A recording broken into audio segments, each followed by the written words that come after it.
Ang simula ng love story ay malalaman natin sa episode na ito. Dahil sinong mag-aakala na sa isang amoy lang, hindi na nakatulog ang napakagandang dalaga na S-rank hunter na si Cha Hae-in.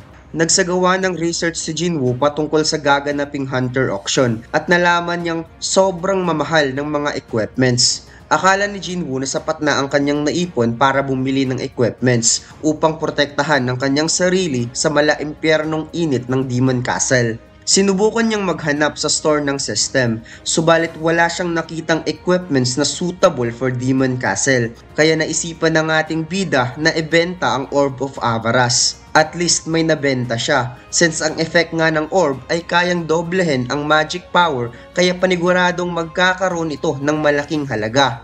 Ang problema, kailangan niyang ipaliwanag kung paano niya ito nakuha. Since ang orb ay ito yung bagay na hindi nakikita sa mga mababang dungeon, at mas lalong kahina-hinala kung paano ito na-obtain ng isang E-rank hunter.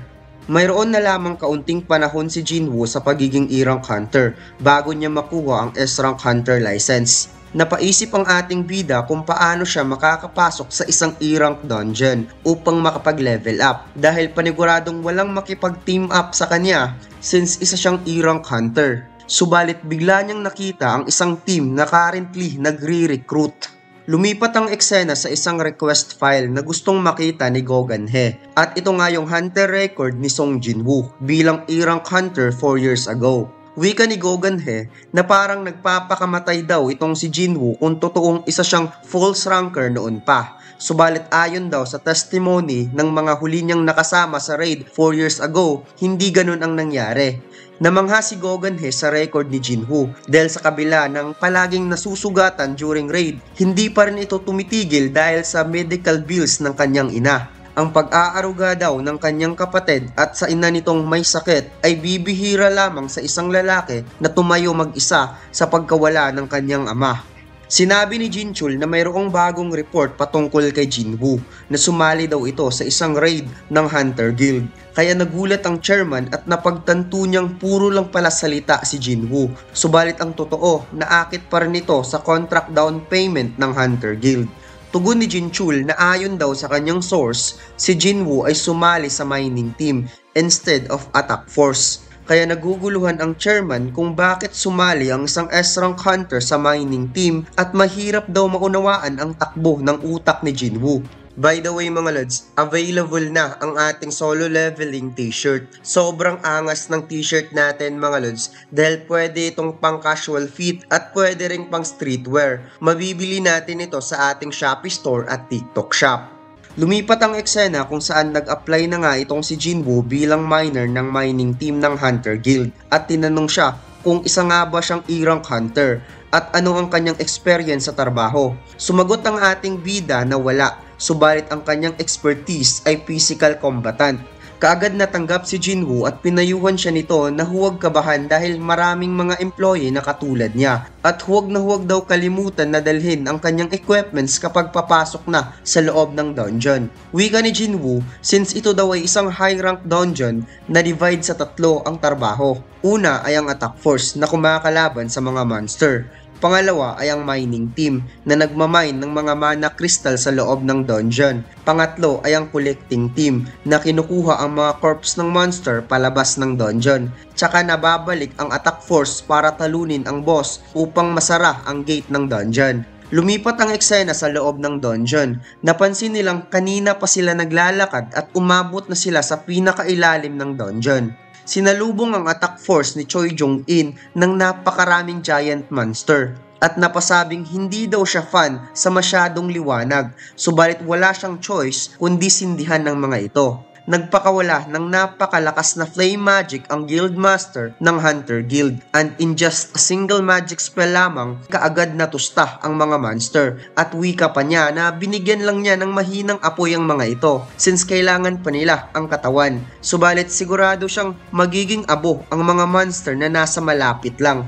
Habang sa labas ng dungeon, nainis ang leader ng mining team sa tagal ng attack force at lumampas na sila sa nilaan na oras. Maya-maya ay naghanda ang lahat dahil palabas na ang attack force. Inisip ng ating bida na ito ang pinakamalakas na attack force sa buong Korea sa ilalim ng pamumuno ng The Ultimate Hunter Choi Jong-in. Pagkatapos nakita niya ang ika-number 2 S-rank hunter, ang Vice Guild Master na si Cha Hae-in. Nakita ni Jinwoo kung gaano kalakas ang babaeng S-rank hunter at naramdaman niyang ang energy level ni Cha Hae-in ay malakas pa sa Guild Master na si Choi Jong-in at kalivil daw ito ng chairman na si Go Gan-hye. Napansin ng babae na mayroong malakas na presence sa grupo ng mining team at napagtanto niyang nagkamali lang siguro siya dahil bigla itong nawala habang tinatakpan niya ang kanyang ilong since sensitive nga ang babaeng ito sa amoy ng mga hunter. Pumasok na ang mining team para simulan ang kanilang trabaho. Napansin ni Jinwoo na mayroong hindi ordinaryong hangin sa loob ng dungeon at mukhang ito ay magic energy waves galing sa dungeon boss. Pinag-uusapan si Jinwoo sa mga kasamahan niyang miners kung ano daw ang nakain ng kanilang team leader. Nag-hire daw ito ng isang E-rank hunter at mukhang hindi nila matatapos kaagad ang trabaho ngayong araw dahil sa isang E-rank hunter. Kaya naisip ni Jinwoo na kahit saan talaga siya magpunta, nakakarinig talaga siya ng discrimination ng isang E-rank hunter. Biglang nabangga si Jinwoo sa isa niyang kasama at sinabing tumabi daw ito at huwag magpaharang-harang sa kanyang dinadaanan. Ngunit nang nakita niya si Jinwoo ay bigla itong nakaramdam ng takot na parang papatayin siya sa pamamagitan lang ng pagtitig ng mata at napasabing hindi na bale, wala lang yun. Nagsimula nang magtrabaho ang lahat. Hindi makapaniwala si Jinwoo na kahit ang mga patay na monster ay pwedeng pagkakitaan. Ang mga balat nito pwedeng gawing armor at kahit mga buto at lamang loob ay pwedeng gamiting sandatan ng mga hunter. Wika ng team leader ni Jinwoo na lahat ng monster sa dungeon ay patay na maliban sa boss. Hindi nila ito pwedeng patayin hanggat hindi natatapos ang trabaho ng collecting team at mining team.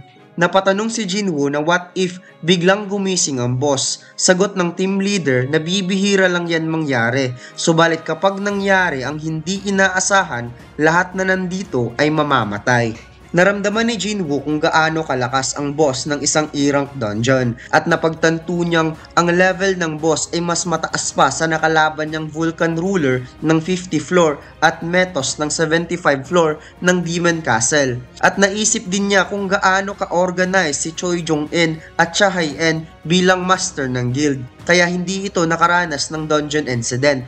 Nagsimula nang magtrabaho si Jinwoo at laking gulat ng kanyang team leader kung gaano kabilis si Jinwoo bilang first time sa pagiging miner at hindi daw normal ang work rate ng ating bida sa isang E-rank hunter. Wika ng team leader na na-check daw niya ang license nito at hindi siya nagkamali sa data ng bagong recruit.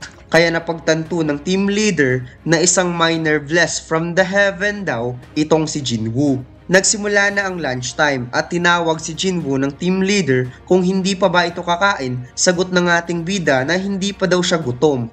Hindi pinalampas ni Jinwoo ang pagkakataon nang naiwan na siya na mag-isa at kaagad itong pumunta sa lungga ng dungeon boss. At tama nga ang kanyang kutob na ang boss ay mas malakas pa sa Metos at sapat na ang kanyang current strength para tapusin ng boss ng dungeon.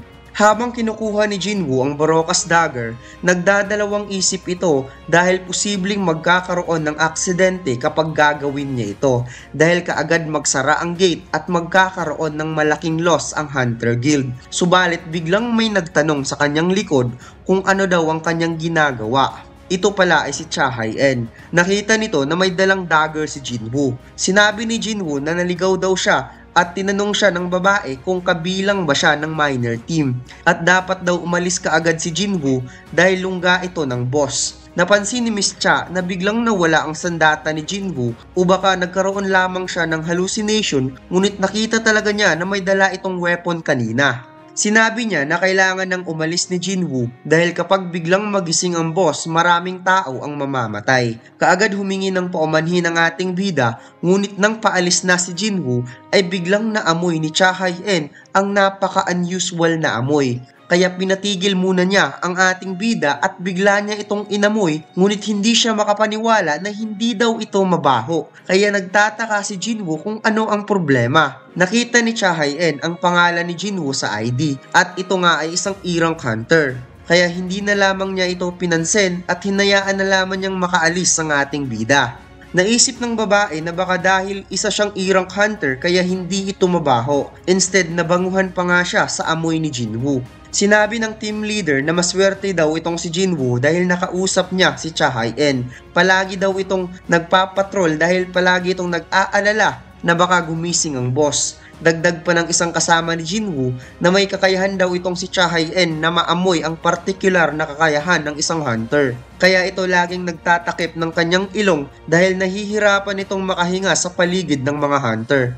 Natapos na ang trabaho ni Jinwoo at nakatanggap ito ng sahod. Laking pasasalamat ng lahat dahil mabilis nilang natapos ang trabaho dahil kay Jinwoo. Sinabi ng team leader na marami na daw siyang nakilalang tao subalit naiiba daw itong si Jinwoo. Isa daw itong talented na miner. Kaya nag-offer ang team leader na baka gusto pang magtrabaho ni Jinwoo sa ilalim ng kanyang pangangalaga. Tugon ng ating bida na nagpapasalamat siya sa kabaitan ng ipinakita ng team leader. Subalit mayroon na daw siyang iba pang naka-line up na trabaho.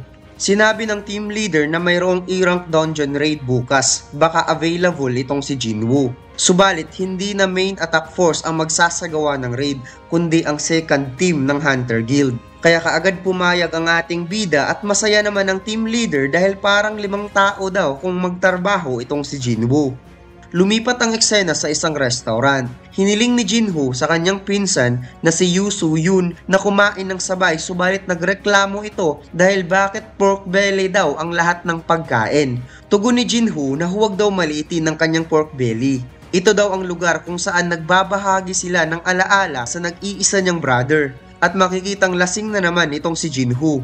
Naging malungkot nga itong si Jinwoo dahil hindi na sinasagot ng nag-iisa niyang brother ang kanyang mga tawag at kailangan niya ang cooperation ni Jinwoo upang payagan siya ng kanyang ama na maging guildmaster ng Eugene Guild. Tugon daw nito na magbabakasyon lang ng ilang araw subalit lumampas na ng 1 week hindi pa rin sinasagot ang kanyang tawag. Napansin ng pinsan ni Jinwoo ang isang interview sa TV ng famous celebrity na si Lee Min-sung na nagpa-evaluate ito bilang hunter. Sinabi ng pinsan ni Jinwoo na peke lang daw yung evaluation. Alam daw niya na isa itong E-rank hunter. Isa lamang daw itong show at nagpapa-impress lamang daw itong si Lee Min-sung upang magkaroon ng atensyon. Biglang kinuha ni Soo-yoon ang cellphone ni Jinwoo dahil tatawagan daw niya ang sinasabing brother ni Jinwoo. Kaagad sinagot ni Jinwoo ang tawag, kaya ang malungkot na mukha ni Jinwoo ay biglang napalitan ng ligaya. Nagkasundo ang dalawa na magkita bukas ng gabi upang mapag-usapan kung ano ang pinagkakasunduan ni Jinwoo at ang kanyang ama. Lumipat ang eksena kay Miss Cha Hae-in. Hating gabi na, hindi pa rin makatulog ang babaeng hunter at tinawagan niya ang isang source upang halongkatin ang information patungkol sa isang hunter na nagngangalang Sung Jinwoo na nagtatrabaho sa mining team ng Hunter Guild. Napaisip ang dalaga na napaka-imposible na naligaw lamang ang lalaking yun sa kwarto ng boss sa lawak ng dungeon. Kaya maaaring mayroong spy na ipinadala ang ibang guild upang manmanan ang Hunter Guild. Nagulat ang source na tinawagan ni Cha Hae-in dahil ang E-rank hunter na si Sung Jinwoo ay affiliate ng Hunter Association at kahit ang kanilang guildmaster na si Choi Jong-in ay nag-request din na makuha ang information patungkol kay Sung Jinwoo. At dito lang nagtatapos ang ating kwento mga lods. Huwag mo sanang kalimutang mag-like, comment at mag-subscribe sa ating YouTube channel at mag-follow sa ating Facebook page. Salamat!